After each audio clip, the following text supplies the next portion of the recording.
On a crisp New York City morning in 2025, Jonathan Roumie, the globally acclaimed actor renowned for his portrayal of Jesus in The Chosen, surprised everyone by discreetly separating from his support team to approach a homeless woman sleeping near Fifth Avenue. The media scrambled to position their cameras. Social media erupted with speculation. Passers-by raised their cell phones, anticipating another viral moment. But no one knew about the folded photograph in the woman's pocket, a faded image of her former unit in Afghanistan. No one knew the Spanish lullaby she sang to keep her nephew calm inside a burning Humvee 3 years prior.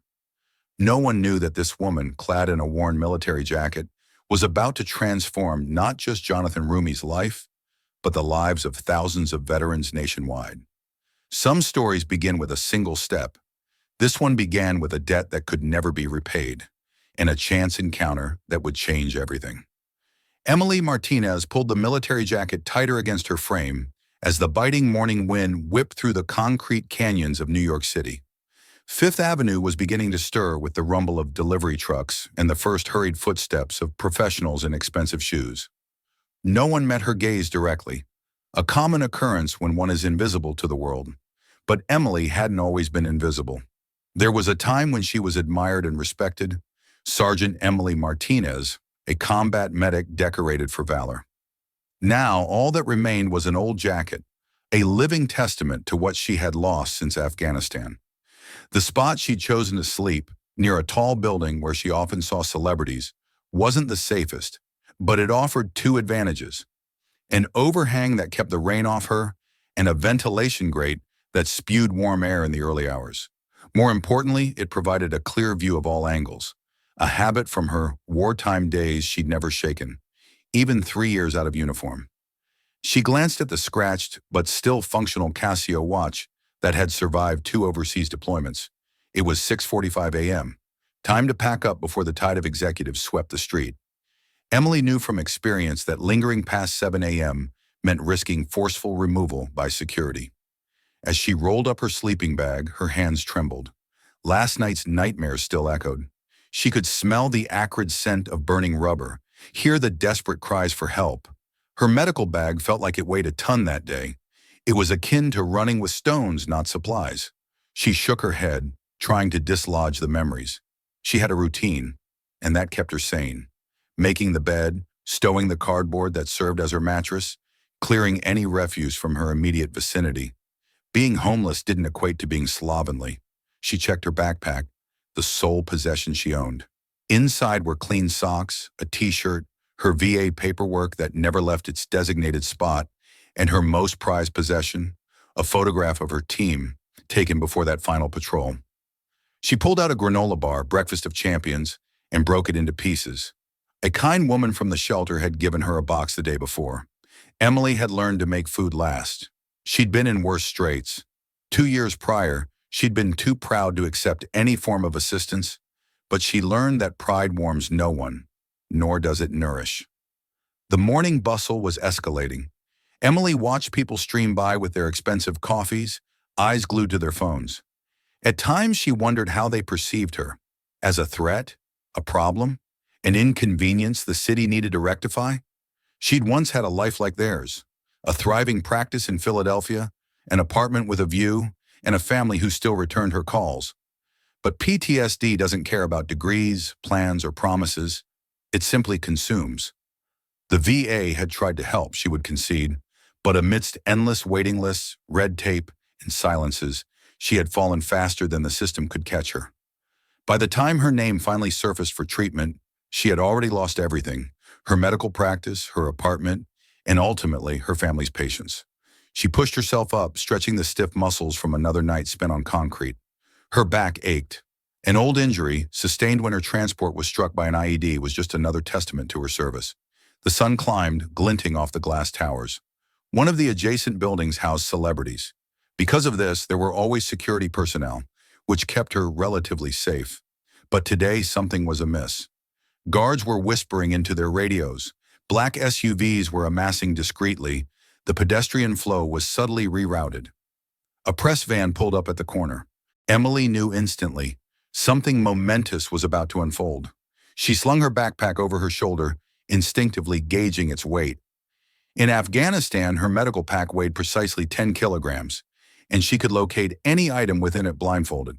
Today, her pack weighed less, but it still contained her entire existence. The crowd was thickening. Cell phones now pointed toward the building's entrance. Emily tried to melt into the background, a skill she'd honed with remarkable proficiency lately. But there was something in the air, an electric charge that reminded her of the moments preceding an attack, the silent premonition that everything was about to shift. A well-dressed young woman stumbled on the sidewalk near her, dropping her phone. Without a second thought, Emily reached out, steadying the woman by her elbow. Their eyes met for a fleeting instant, and Emily saw something rare: recognition, not pity, fear, or revulsion. Simply humanity. "Thank you," the woman said, her gaze truly meeting Emily's. Her eyes widened slightly as she noticed the military jacket. "Did you serve?" Emily nodded, already retreating, prepared to vanish once more. But the woman plunged her hand into her purse and produced a business card. "My brother was in Afghanistan too. Call this number. We help veterans find housing and work. Ask for Jenny." Before Emily could respond, the crowd's energy abruptly shifted. Security personnel began moving with more urgency. News crews were setting up their cameras. Something significant was undeniably happening. Emily folded the card and slipped it into her jacket pocket. After so many disappointments, she tried not to build expectations. Yet she hoarded every card, every note, every possibility. Perhaps one day one of them would lead her somewhere. The doors of the Roumie Arts Foundation swung open, and the throng surged forward. Emily remained stationary, silent, watching it all unfold. She didn't know it yet, but in the coming minutes, her entire life was about to be irrevocably altered.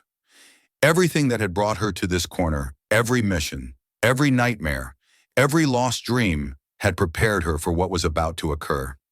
But for now, she was just another invisible soul on a New York street, watching the crowd ebb and flow, waiting to see what lay ahead. Her hands stopped, trembling. She felt it. Something was coming, and she was ready. She had survived the war. She had survived loss. She had survived the streets. She would survive whatever was about to happen.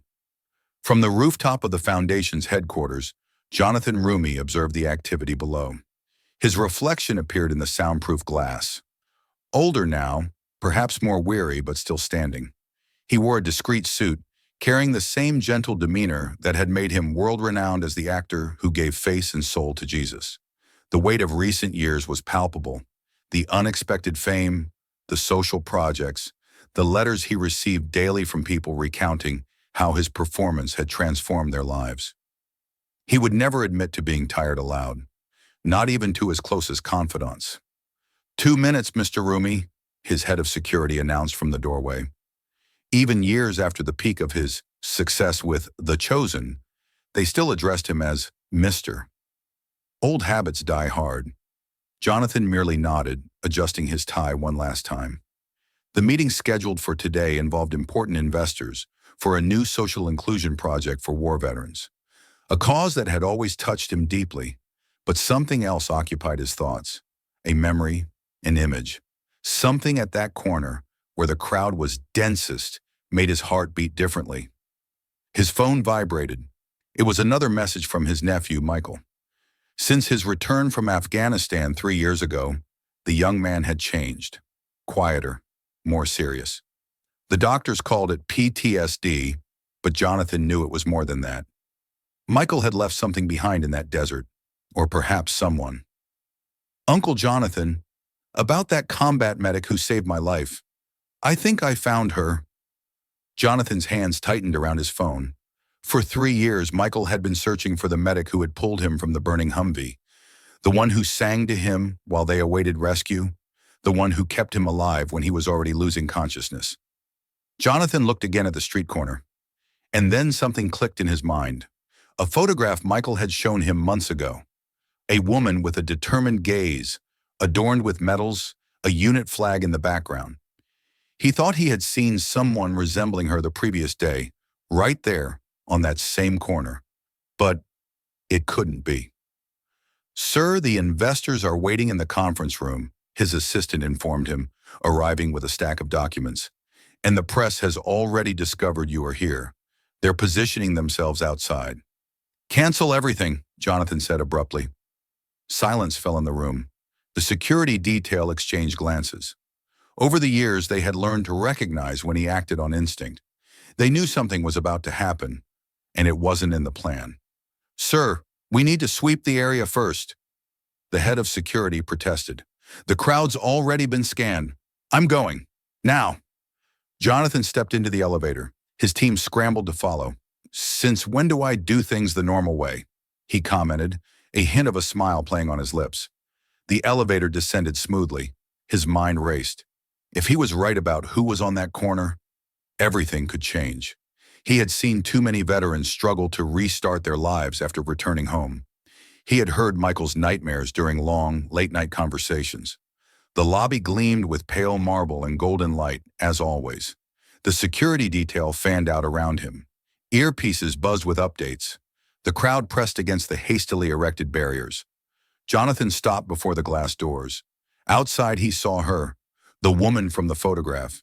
She stood apart from the throng, clad in a worn military jacket, but with the steady gaze of someone who had learned the hard way to never let her guard down. Sir, whatever you're thinking, his head of security murmured. Sometimes you have to trust your gut. Jonathan adjusted his tie. And sometimes you have to pay debts that aren't even yours. The doors opened. Cameras flashed. The crowd surged forward, but Jonathan ignored it all. He broke formation and walked directly toward the veteran woman, unaware that she was the one who had saved his nephew's life years ago, on the other side of the world. The guards scrambled to keep pace. Cell phones captured every move, but his gaze remained locked on her. Emily, her eyes filled with surprise and exhaustion, met his, unaware of why he was approaching. She had no idea who he was, beyond a famous face. She had no idea her life was about to change. And Jonathan knew too, some debts you can never truly repay, but sometimes you can try. He took another step forward, and then everything changed. The memory crashed over Emily as she stood on the New York sidewalk, watching Jonathan Roumie approach. The crowd around her vanished. It was replaced by the echo of that morning in Afghanistan. The blast, the screams, Martinez's Humvee engulfed in flames. Her commander had yelled, "Man down!" She had run without thinking, her medic bag bouncing against her back. The bullets kicked up dust around her feet. The heat from the burning vehicle scorched her face as she reached inside, finding the wounded soldier by touch alone. He was so young, blood everywhere, except for his eyes. They were fixed on hers, full of trust. She began to sing to him, an old Spanish lullaby her mother used to croon. She wanted to keep him focused on her voice, not the pain. "Stay with me," she whispered. "That's an order, soldier." The click of a camera shutter jolted Emily back to the present. Jonathan Roumie was closer now. His security detail looked tense. He'd broken protocol. The crowd fell silent. Phones lifted. All waited to see what would happen. Emily's hands trembled again. She pressed them against her sides, remembering how steady they'd been that day in Afghanistan. How she'd kept working even after the medevac, treating 3 more wounded soldiers, before realizing she herself had been hit. The injury seemed minor at first, just a scrape on her back. But field infections were treacherous, and this one was worse than most. By the time she'd made it to the field hospital, the fever had set in. Soon came the discharge, medical clearance, medals, pat on the back. "You're a hero," they told her, but heroes shouldn't wake up screaming every night. Heroes shouldn't jump at every loud noise. Heroes shouldn't fall apart. She tried to go back to her old life. Her medical practice in Philadelphia was there, waiting. Her family was supportive, at first, but the nightmares worsened. The flashbacks made it impossible to work. How could she treat patients when every cry of pain sent her back to that burning Humvee? The VA put her on long waiting lists. "We're overwhelmed," they'd say. She filled out forms until her fingers ached, sat in waiting rooms until the walls felt like they were closing in, called numbers that rang endlessly. Savings vanished on therapy bills. Her practice went under as she missed more and more work. Her family got tired. She pushed them away, unable to explain why she was still stuck in the past. "You've changed," her sister said, the last time they spoke. The Emily we knew would never have given up. But she hadn't given up. She fought. Every day. She fought the memories. She fought the system. Until she realized she was fighting alone. The clinic was the first to shudder. Then the apartment. The calls stopped coming. The street had seemed impossible at first. She was too proud to accept help. Too ashamed to admit how far she'd fallen. Pride lasted exactly 3 winter days. After that, she learned which shelters were safest, which soup kitchens had the shortest lines, and which city corners offered protection from the wind and a clear view of threats. Jonathan Roumie was steps away now. Emily stood her ground. Just like in Afghanistan, she might be homeless, but she was still a soldier, still a doctor, still the woman who ran under enemy fire to save a life. The face of that young soldier flashed through her mind again. She never knew his name, never knew if he survived. The evacuation, the infection, the medical discharge. It all happened too fast. She checked casualty lists later, but no name. She felt the VA paperwork inside her backpack. Another appeal, another form, another attempt to get help. The system was broken. She knew, but knowing didn't warm the cold nights. Nor did it quiet the memories. Nor did it change the fact that she slept in concrete corners. Jonathan Roumie stopped right in front of her. The crowd held its breath. Emily lifted her chin and met his gaze. She had faced worse, survived worse. His eyes were different than she'd expected. Kinder, almost as if he recognized her. But that was impossible. She must have looked like just another homeless veteran. One more face among thousands who served and were forgotten. But there was something in the way he looked at her that made her heart race. Something that pulled her back to that moment in Afghanistan, to the young soldier's trusting eyes. She wondered, what if everything, every mission, every nightmare, every ache, had led her to this moment? Jonathan opened his mouth to speak. Emily braced herself. She had survived the war, the loss, the streets. She could survive this too. But she had no idea what he was about to say, and how it would change everything she thought she knew about that day in Afghanistan. She didn't know the young soldier whose life she'd saved never forgot her face, nor her voice, nor the Spanish lullaby that kept him alive until help arrived. She didn't realize that at times the longest way home leads directly to an unexpected reunion on a New York City street corner. The world seemed to fall silent as the murmurs faded into a distant hum. Jonathan Roumie stood before her. His security detail hesitated, reluctant to form a perimeter. For a moment, neither spoke. "Is that a military jacket?" Jonathan finally asked. His voice was softer than she expected. "Afghanistan?" Emily nodded, her throat tight. "Yes, sir. 2 tours." He fixed his gaze on the combat medic insignia, still visible despite the wear. Something in his expression shifted. He seemed to recognize it. But that was impossible. She was just another face in the crowd. "What unit?" he inquired. "Whiskey, sir. Combat medic." The words came automatically, ingrained by years of service. 45th Combat Support Hospital. The crowd pressed closer, cell phones capturing every detail. Reporters whispered, microphones held aloft, cameras swiveled. Emily had never imagined her morning would culminate like this. "What years?" Jonathan pressed. 2019. 2022, Emily murmured, as if the years were struggling to reassemble themselves in her mind. Until abruptly, she stopped. The memories threatened to overwhelm her again. The Humvee engulfed in flames. The young soldier. The infection that sent her home. Jonathan Roumie simply nodded slowly, as if confirming something to himself. And then, in a measured tone, he asked, "Would you join me for a cup of coffee?" The security team exchanged alarmed glances. This was certainly not in any protocol. The crowd's murmur swelled.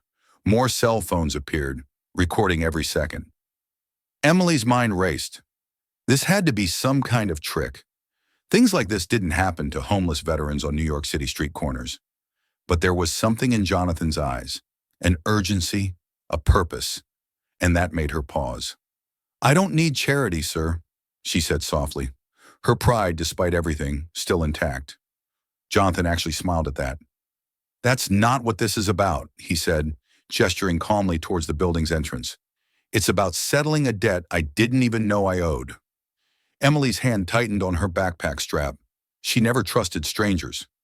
I never thanked you, Jonathan murmured, and there's someone who's been looking for you for a very long time. Above them, a news helicopter appeared. The thrum of its rotors drowned out the din of the crowd. Emily shivered. It was almost like the medevac in Afghanistan. Jonathan noticed. He understood. He gave a firm nod to his team to clear the way. Emily looked at the building's gleaming doors, and then at her corner, where she slept with cardboard and emergency blankets. Everything inside her screamed to run, to survive. But what remained of the soldier in her soul said something bigger was at play. Why? She asked. She needed to understand. Jonathan's eyes softened. Because 3 years ago, outside Kandahar, you sang a lullaby in Spanish to a wounded soldier while keeping him alive. Emily froze. The world stopped. The young soldier. The burning Humvee. She never knew his name. Never knew if he'd survived. How could Jonathan know about the song? The security detail had carved a corridor through the throng. Reporters shouted. Camera flashes created a strobe effect, making Emily dizzy. But Jonathan remained, awaiting her decision. Duérmete, mi niño. Jonathan whispered carefully, enunciating the Spanish words. That's what you sang, wasn't it? Emily's knees nearly buckled. That was the lullaby her mother used to sing, the same one she'd used to keep the soldier awake, conscious, alive. No one could possibly know that. Unless it was him. Him, she whispered. My nephew, Jonathan said. Mark. He's been trying to find you since that day. The noise around them faded. Emily's world narrowed to this impossible moment. All the years, all the nightmares, all the questions. And now, he was alive? Her voice cracked. Is he alive? Jonathan nodded, his eyes shining. Thanks to you, he's more than alive. He's thriving, and he's up there now, waiting to thank the medic who saved his life. Emily's hand went to her neck, pulling her old dog tags from beneath her shirt. She never took them off, a reminder of who she had been, of who, perhaps, she still was. The wind whipped down the street. The crowd still watched, but none of it mattered. In her mind, she was back in the desert, singing to keep someone alive, unknowing that she was saving the life of someone connected to the man now standing before her. Come up with me, Jonathan said gently. Let us help you, as you helped Mark. Emily glanced one last time at her corner spot on the sidewalk. The cardboard, the bag. It felt like it belonged to another life. Why now, she insisted. Why like this? Jonathan's answer took her aback. Because Mark showed me your photograph months ago, but I didn't recognize you until yesterday. When I walked past this corner and saw you, I couldn't sleep last night thinking about it. He shook his head. Sometimes God gives you a second chance to do the right thing. This is mine. The helicopter buzzed overhead again, but this time Emily didn't flinch. She was too busy trying to process the impossible, the coincidence, or perhaps the miracle. She took a deep breath, squared her shoulders like the soldier she still was. All right, she said. You lead the way, Mr. Roumie. Jonathan smiled genuinely. After you, Sergeant Martinez. I think you've led long enough. They walked together toward the entrance. The crowd parted like the sea. Cameras flashed. Reporters shouted. But Emily barely noticed. Her mind was still back there, with the young soldier she'd kept alive with a song. She had no idea this was only the beginning. She didn't know that this chance encounter would change not just her life, but that of countless other veterans still fighting on America's streets.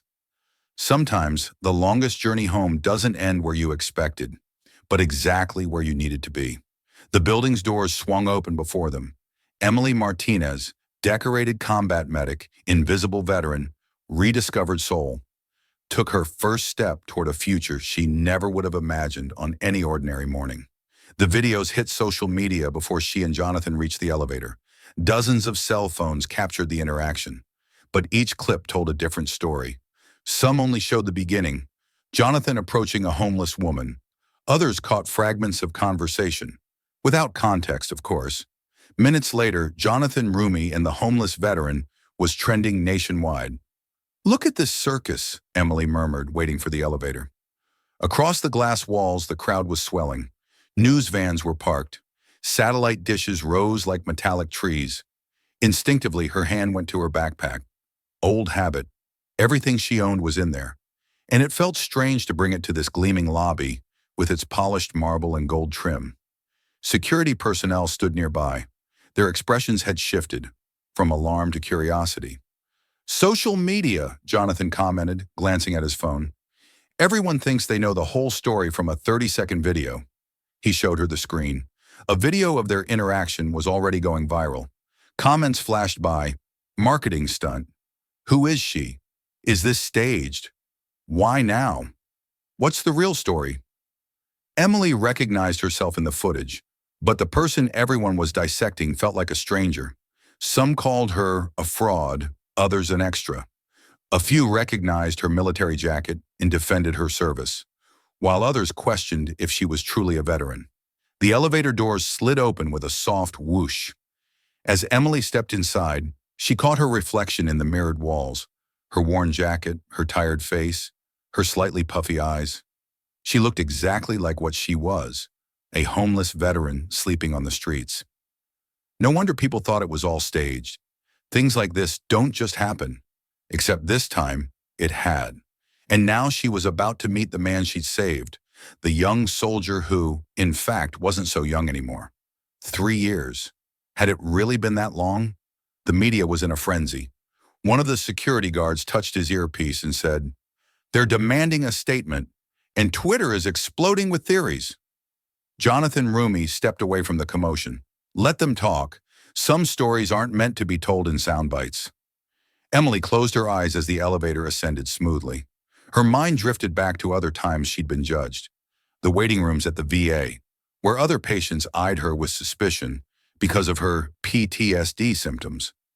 The lines at the shelters where they questioned if she was really a veteran just because she was a woman.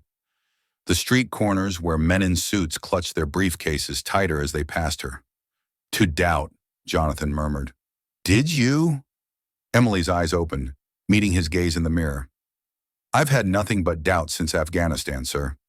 "And yet that didn't stop you," he replied with a slight nod, understanding precisely what she meant. "Mark, he was like that too. When he came back, he had nightmares, anxiety, the feeling that no one else understood." He paused, until he finally got help. The elevator ascended. Emily's phone, which she rarely used except for emergency calls to shelters, began to vibrate. Notifications.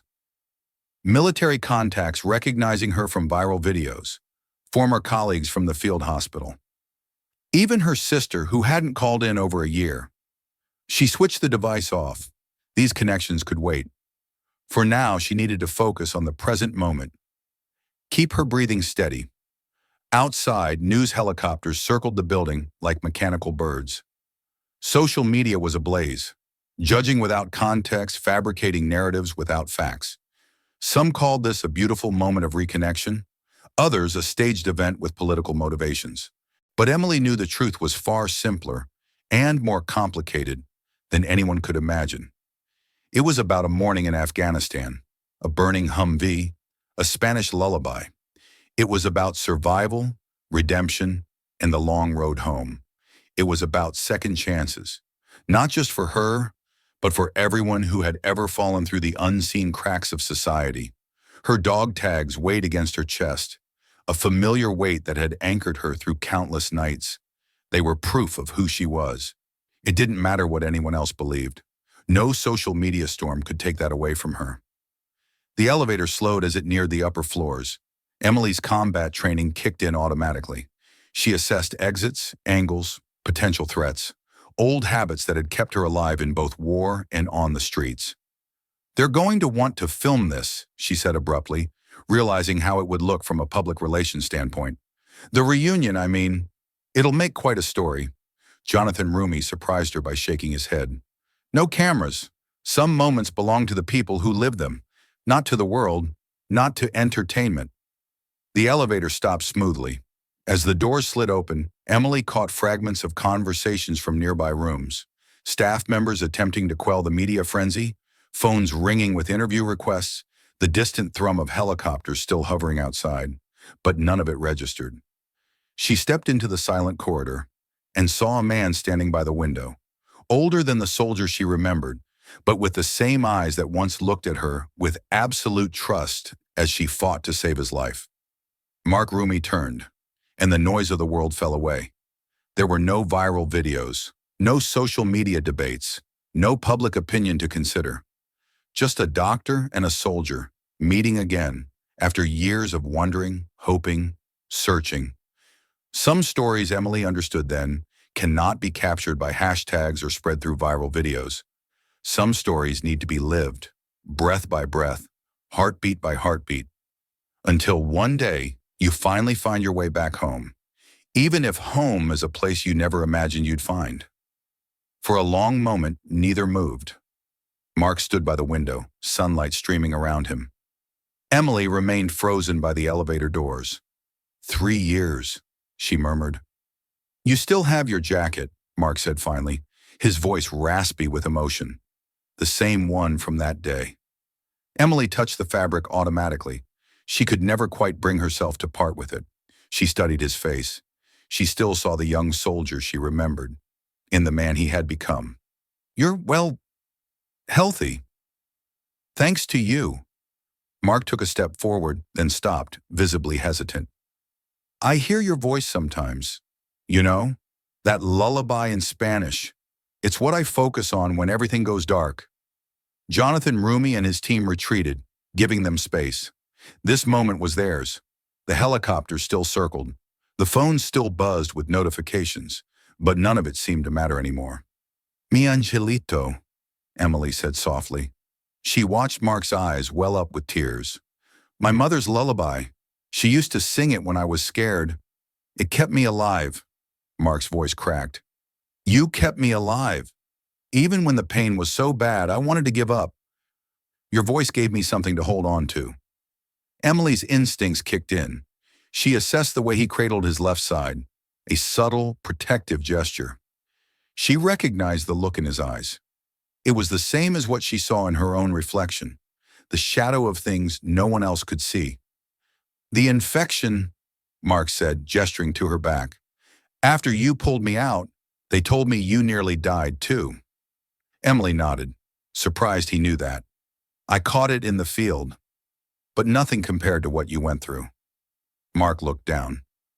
You never came to see me in the hospital. It wasn't an accusation, just a fact. I waited, but by the time I was conscious enough to ask, you were already gone, medically discharged, Emily explained. They sent me home before you woke up. I tried to find out what happened to you, but without a name. She paused, her memory failing her, as she recalled the endless hours of searching casualty lists, hoping not to find him there. Mark moved closer, and Emily could see the professionalism of the medical staff in the way he tended to her. Good surgeons, good care, everything she was fighting to hold on to. I looked for you too, he said. I started with the medical unit records, but there was so much chaos that day. Multiple casualties, numerous doctors. Then I found this. He pulled out his phone and showed her a photograph. Emily recognized it instantly. It was her unit photo, taken just weeks before that fatal patrol. She looked proud in her combat medical gear, surrounded by her team. Mark gestured to where Jonathan Roumie stood silently, observing. He has connections, he's digging through databases, asking around, but you vanished. Emily finished for him. It's hard to find someone who doesn't want to be found. The question was gentle, but she heard the real meaning behind it. Why she ended up on the streets, why she let herself fall so far. Emily looked out the window at the city stretching below. PTSD is a funny thing. You can be the best doctor in the unit, save countless lives, but when it hits, she shook her head. The nightmares came first, then the flashbacks. I couldn't function, couldn't sleep. The VA had months-long waiting lists. I know, Mark said softly. There are still people there sometimes. But you had family, Emily said without bitterness. Just a statement of fact. I pushed mine away. I thought I could handle it alone. Pride is a dangerous thing when you're falling. Jonathan Roumie stepped forward, something determined in his expression. Tell her, Mark. Tell her what you've been up to for the last 3 years. Mark's face lit up with purpose. After I recovered, I couldn't just go back to normal life. Not after what happened. Not after what you did. He pulled out another phone, opened to a website. So I started something. A foundation for veterans, focused on immediate mental health care. No waiting, no red tape. Emily took the phone, reading the foundation's mission statement, her vision blurring at the name. Angel Watch Veterans Foundation. Angel Watch Veterans Foundation, she whispered. Mark continued. We've helped hundreds of vets, but I always knew something was missing. The person who inspired it all, the doctor who taught me that sometimes angels wear combat boots and sing lullabies in Spanish. The room seemed to tilt slightly. Emily felt Jonathan Roumie's steady hand on her shoulder, steadying her. We want you to join us, Mark said simply, not as a client, but as a partner. Your medical training, your combat experience, your understanding of what vets go through, we need you. Emily looked between them, uncle and nephew, power and purpose, a chance to rebuild all she had lost and help others do the same. The media will go crazy, she said, looking away. Let them go crazy, Jonathan Roumie said firmly. Sometimes the best things happen when you stop caring what other people think and just do what's right. Mark added with a small smile. Who better to help homeless veterans than someone who's walked in their boots? Emily touched her dog tags again, feeling the familiar weight of Afghanistan. They identified her as a soldier, a medic, someone with purpose. On the streets, they had been a reminder of who she used to be. Now perhaps they could be something else, a bridge between two worlds. The nightmares don't go away, she said carefully. The memories, the guilt, the things we saw. No, Mark agreed. But maybe we shouldn't forget. Maybe we should use it to help others find their way back, just like you helped me. Outside, the sun had fully risen over New York, painting the city in gold, just like that morning in Afghanistan. The helicopter still circled, the phone still buzzed. The world spun on with its own theories and judgments. But in that room, high above the streets where Emily had slept only a few hours earlier, something was shifting, something was healing, not just for her, but for all the veterans who had ever felt lost, forgotten, or alone. She looked at Mark again, seeing both the soldier she'd saved and the man who had never stopped looking for her. Then to Jonathan Roumie, who had recognized her when it mattered most, and finally to herself reflected in the window, still standing, still fighting, still having something to give.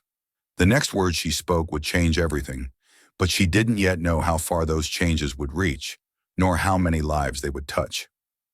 Sometimes the longest road home is just the beginning of a bigger journey, Emily said, the word emerging soft, yet certain. And I'll do it. Mark's face broke into a wide smile, while Jonathan Roumie nodded in approval.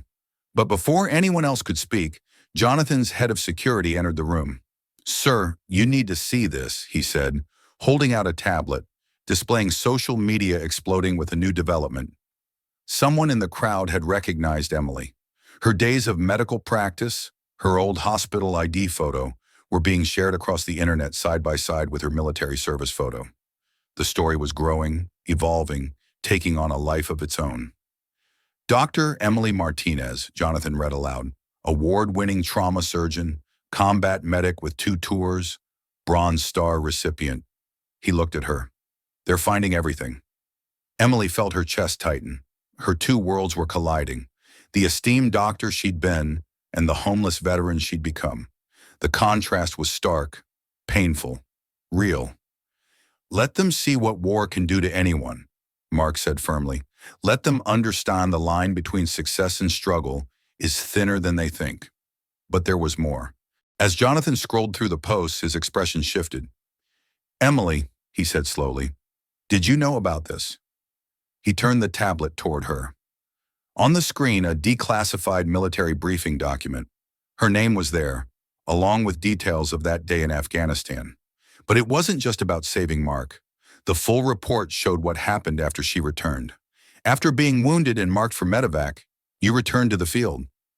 Emily closed her eyes, recalling that there were other wounded. I could still help 3 more soldiers, Jonathan read from the report. You saved 3 more lives that day, even with shrapnel in your back, even with an infection starting. He looked at her. Why didn't you tell us? Because it doesn't matter. Any doctor would have done the same. But they didn't. You did, Emily said. He turned to her and said, Now I understand why Uncle Jonathan recognized you yesterday. Emily looked confused between them.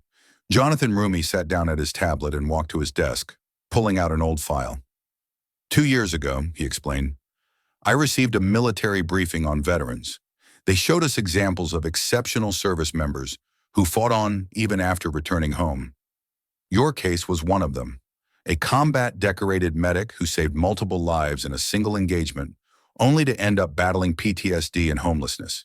He opened the file, revealing the same military photos that were now circulating on social media, but they contained no names, only statistics and examples. I remembered your face, but I couldn't place you until Mark showed me your own file months ago.